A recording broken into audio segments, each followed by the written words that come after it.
Hey, welcome to the Cost of the Status Quo. My name's Lindsay Lerner, and for years I've worked as a tour manager, founder of a co-working and production space for musicians, and travel business development and partnerships expert. I'm fascinated by digging into why people do what they do and how they're able to navigate challenges in unique ways. What I've observed over the last decade through my work and travel is that we often react to systems and constraints, not necessarily our truest selves. We then end up in places in our lives where we feel disconnected, dissatisfied, and ultimately confused. This is the cost of the status quo. Today, we're here with the one and only Sandra Enos of Giving Beyond the Box, a company that curates gift boxes that feature products that carry social missions, like refugee resettlement, concern for the environment, empowering women, providing clean water, and much more.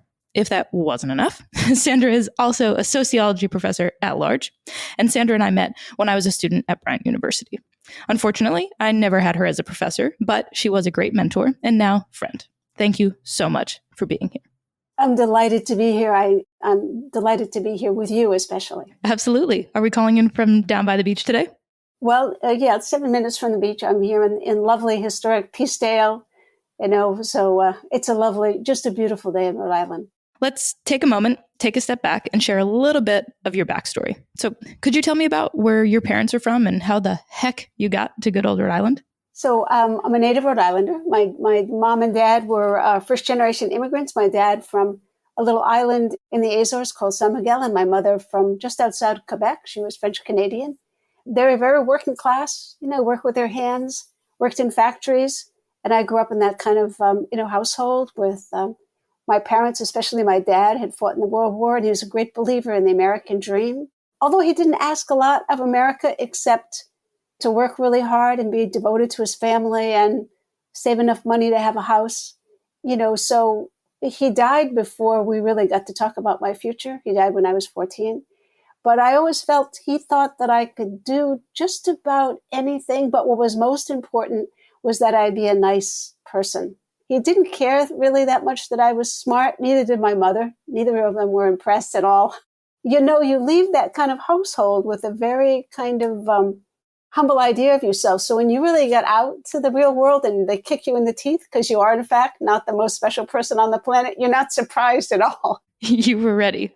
Exactly. Somebody asked me recently, did you ever imagine that you'd become a college professor? I said, no, and neither did anybody in my family. I still think some of them thought I must have won the degree in a card game. That's how it works, right? That's how it works.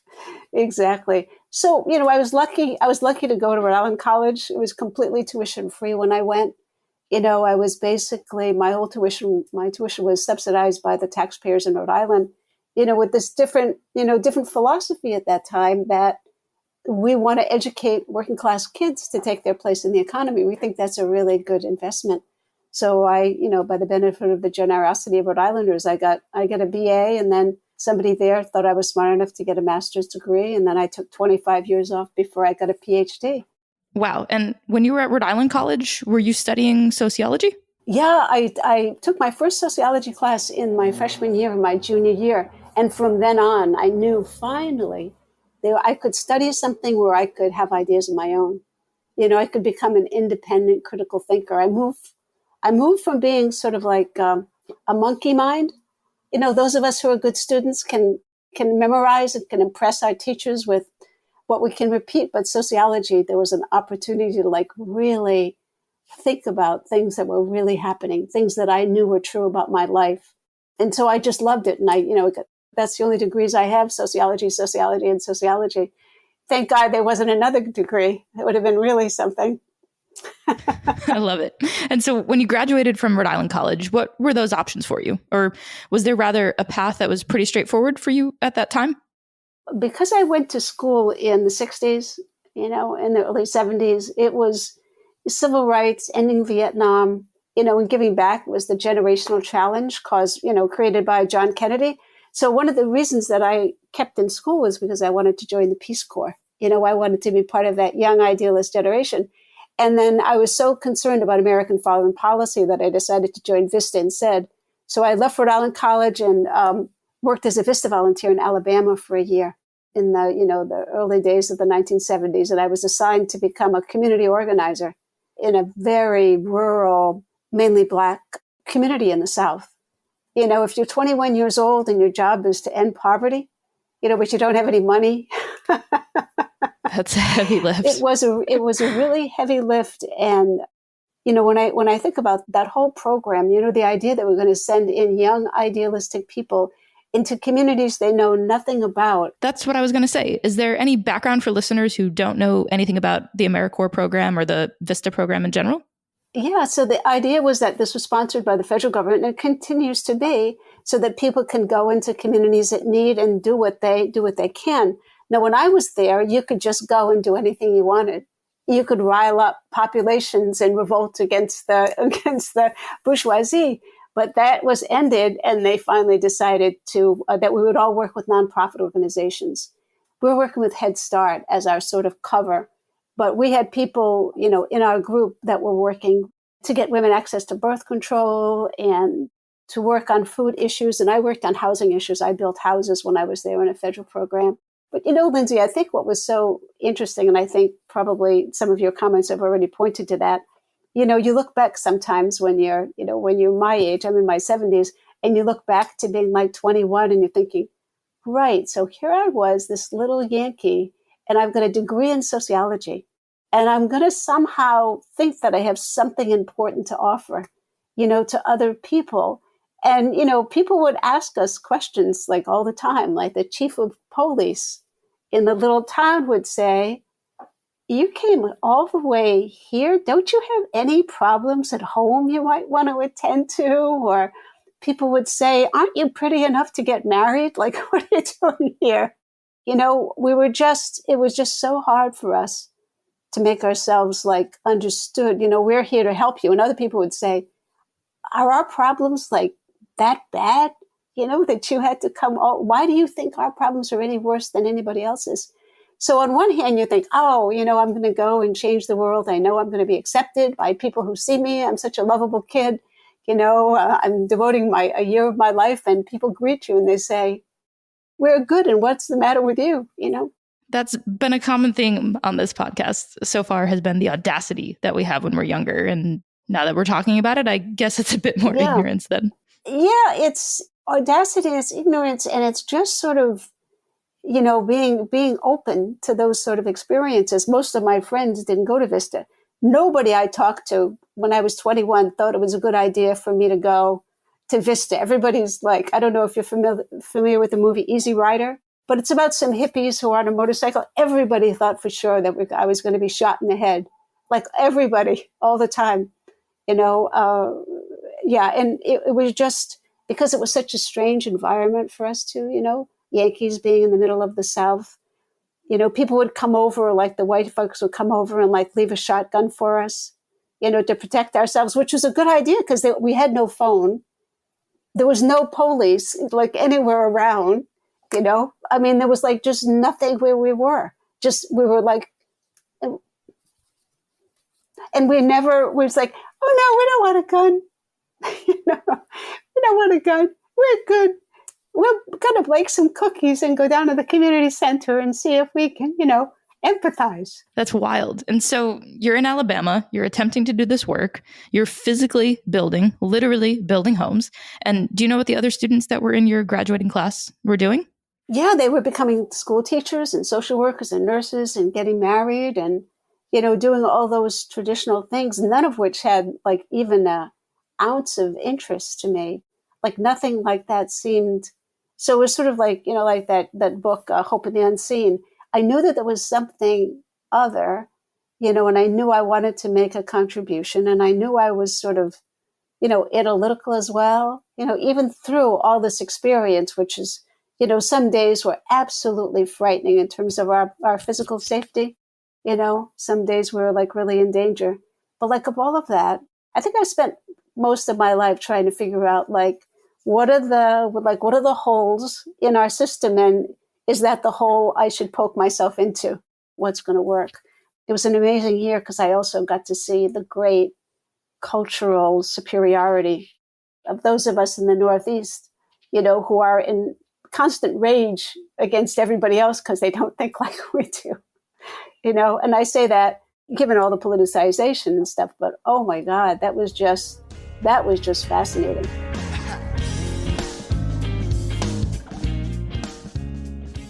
And so after a year, you've got all this experience and this new perspective under your belt. How did you decide what was next? Well, when I was at Rick, somebody mentioned to me like about graduate school, and they said that they thought I should go to graduate school. Now, I had no idea even what that was, like no joke. I had no idea how professors got to be professors. So I applied to a number of graduate schools, and Brown let me in for a 4-year scholarship, like through my PhD, you know. And as much of a cultural clash it was going from, you know, my own background to going to Alabama, going from my own background to going to Brown was also such a cultural shock. I had no idea about the hierarchy of universities. I had no idea what it meant to go to a selective school. I had no idea that those students were going to be so different than the students like I knew at Rhode Island College. There were 12 of us, and we were welcome to the graduate students' sherry hour at Brown at Maxey Hall in the sociology department there. And I'm just asking everybody, so where did you go to school? Everybody's like Princeton, blah, blah, blah, blah, blah, Yale, Pennsylvania. I just came back from a Fulbright, blah, blah, blah, blah, blah, blah. What does your father do? Oh, he's a professor too. He's at Columbia. What does your father do? And I was able to say, my God, thanks, he's dead, That's wow. But before he died, he installed bottled gas. He was a factory guy. He was a mechanic, and people would say in the most patronizing way, oh, how fascinating. I mean, it was just, and nobody was being mean. It was just my under socialization in terms of being in an atmosphere like that.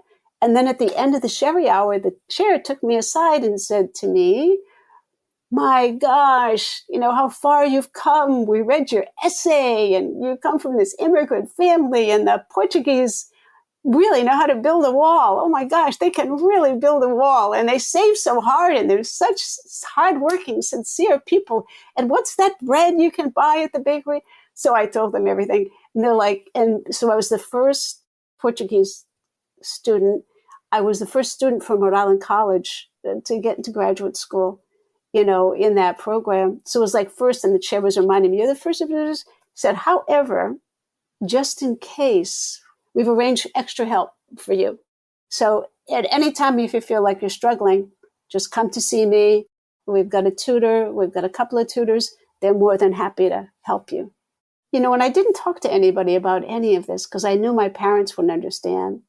My relatives didn't understand. My uncle, Gene, thought that graduate school was somewhere you went if you failed out of classes, like it was summer school.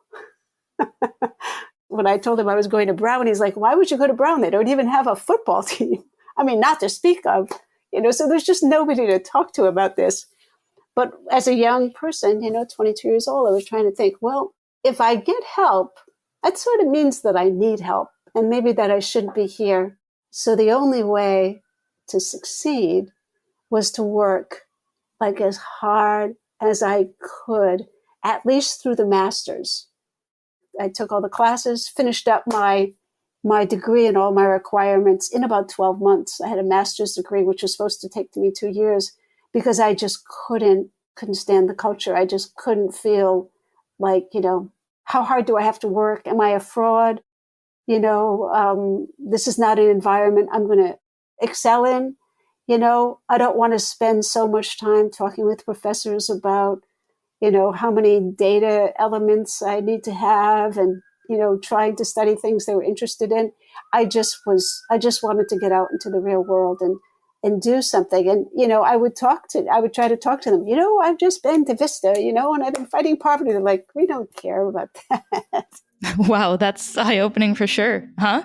And so you race through your master's degree, and then what? Avoid all social interactions with any professors, crank it out, and then what happens post that? So I took a federal civil service entrance exam because I thought, I could work for the feds. So I got a 99 on that test. So, which meant that if you then enter the management training department of federal civil service, I could either go to West Virginia and work for Social Security or go to Chicago and work for the Bureau of Public Debt. Those are enticing options. You don't know the half of it. And it was fascinating sociologically because they were trying to replace like people who had started like at the bottom of the civil service and like worked their way up to be managers with like college graduates. So there was like all this like resentment of like college graduates who were just going to pop into management. And these organizations, Lindsay, were completely like rule bound. That wasn't quite what you were going for then? I mean, my God. But you know those times when you do something and you just say, I can't imagine how anything could be like less right for me, you know? I mean, it was just, and it was Chicago, it was the middle of winter. I was all alone, you know, once again in that arrogance of youth. I can go to Chicago, I'll make friends. I've always made friends my whole life. How bad can it be? And I was staying in this like little hovel with cockroaches, and it was probably one of the hardest, years of my life. And then after that, I came back, picked up my degree at Brown University, and then I started applying for jobs, and I've been fruitfully employed ever since.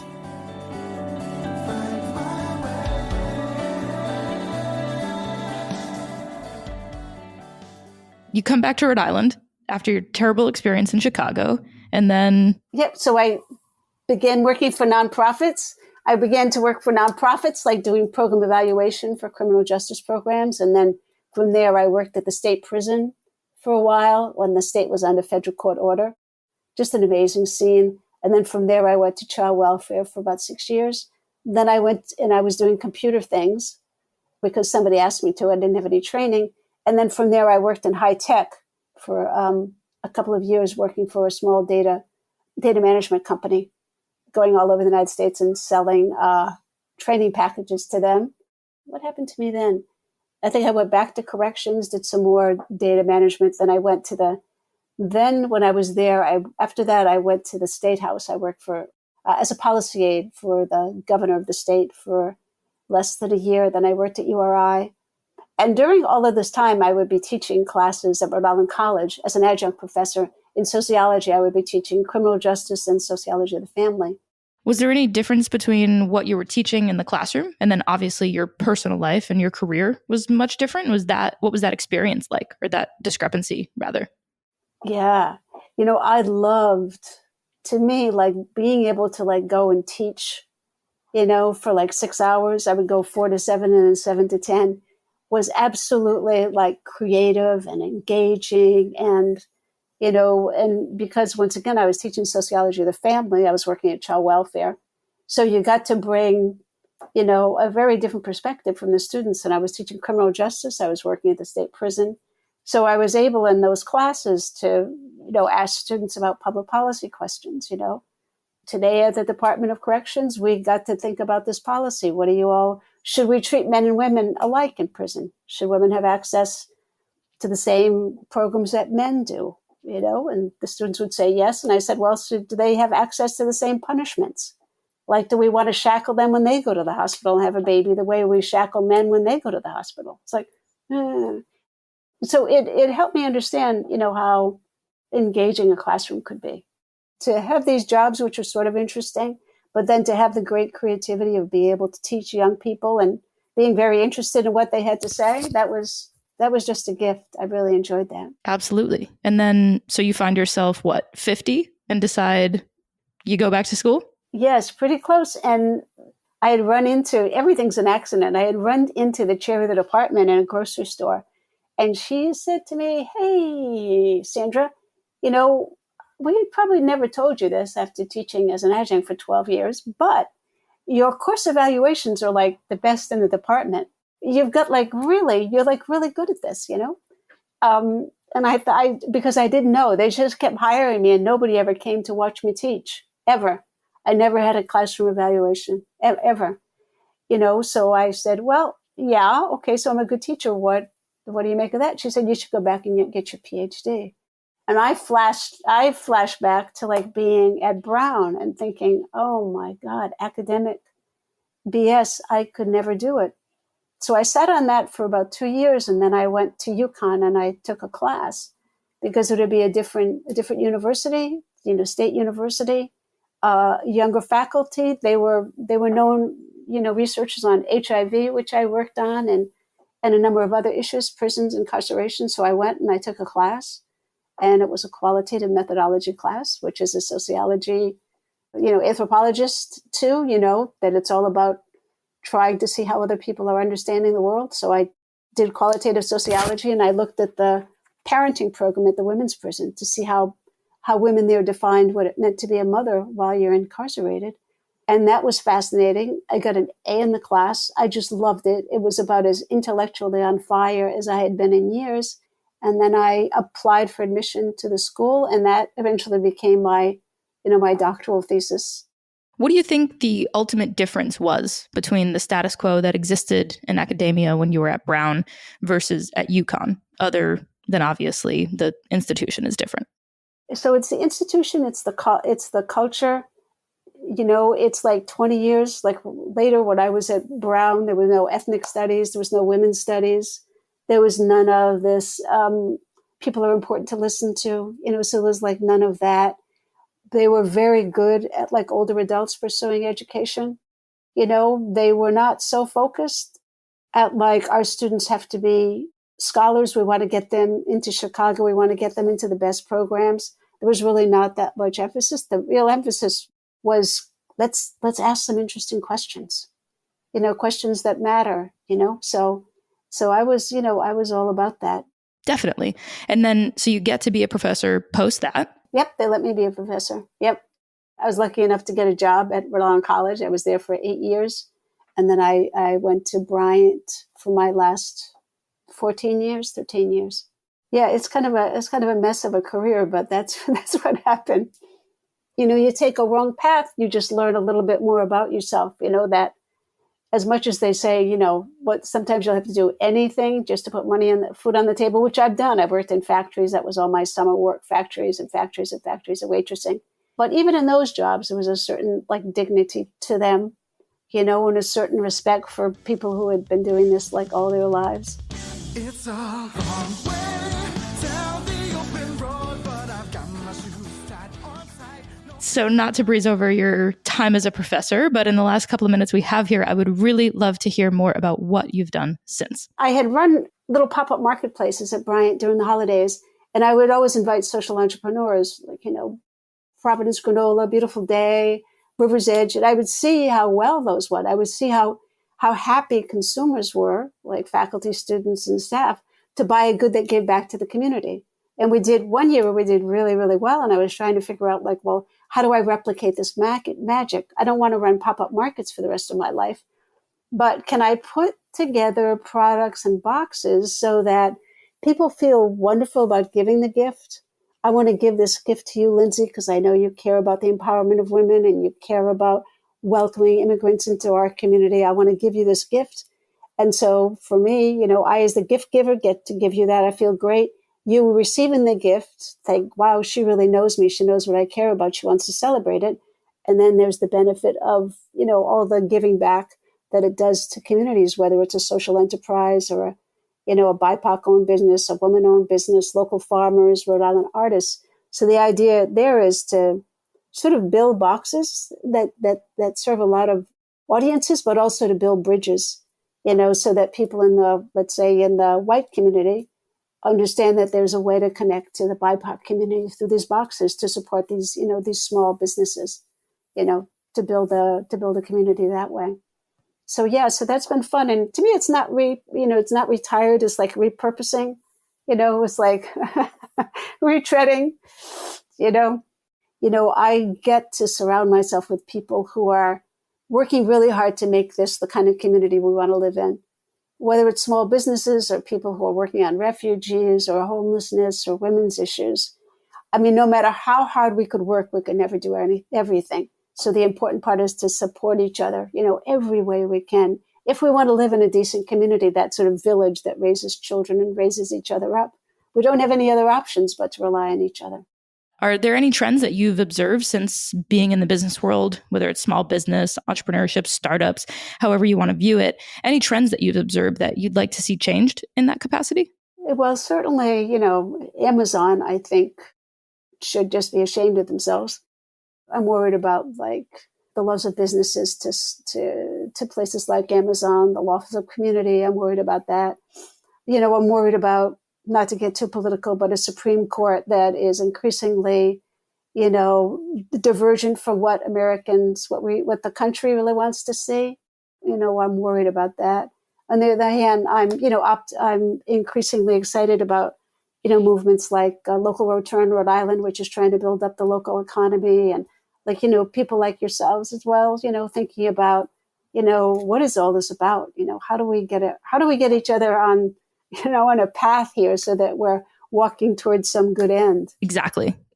So would you say, are there any specific skills that you've learned, whether it's now on this more entrepreneurial track or perhaps from being a sociologist for so long? Are there any tips, tricks, habits that you use daily or in, a course of a year or a course of your whole life that have really made a difference in that you've learned along the way? I think something I learned along the way, and maybe this was after I left being a sociology professor, because it's such an isolating kind of world, self-referential. I mean, before I launched this little business, I talked to 72 different people about whether or not it was a good idea, and continued to improve the idea, because increasingly you just realize that you just don't know. You're at home in some communities, but not at home in others. So just asking people, and you do this wonderfully well, informational interviewing, just to find out what's on people's mind, how your own ideas can be improved. I think that listening, that humility, that visionary thinking is just important. And we can't do any of that alone. It's just not a game of solitaire. It's just, we just need to connect in as many ways as we can. On that note specifically, we do ask every guest these two questions. I think it ties in nicely here. What is the worst piece of advice that you've ever gotten? And on the flip side of that, what is the best piece of advice that you've ever gotten? Right. Both are challenging questions. I think the worst piece of advice was a friend of mine, when I was telling her that I was thinking about going to graduate school, reminded me that there were already 10,000 unemployed sociologists in the world, didn't need another one. And if I wanted to get a degree, I should get an MBA. And she was a sociologist. She was a fully tenured professor. So, I ignored that advice. And probably the best advice was that story I told you earlier about, there's something about you that makes you a good teacher. Maybe you should explore it. And that was more of a suggestion than her saying you really should go and get a PhD as soon as you can. So those two things were, really launched me on a path that I would have never, ever, ever taken up, ever, which is, the power of making suggestions to each other when you say, you are so articulate, you need to write a book, or, oh my God, you should take that idea and really build it out, whatever it is, because you never know how important that is to someone. Without a doubt. Wow. Thank you. Thank you for sharing all of that. Absolutely. I hope it made some sense. I didn't have an outline or slides or no footnotes, so I apologize to my sociology colleagues. Nothing I said was properly cited. I apologize. We can add it in the show notes. We'll have proper citations. Don't you worry about a thing. That's great. Thank you again for being here. Absolutely.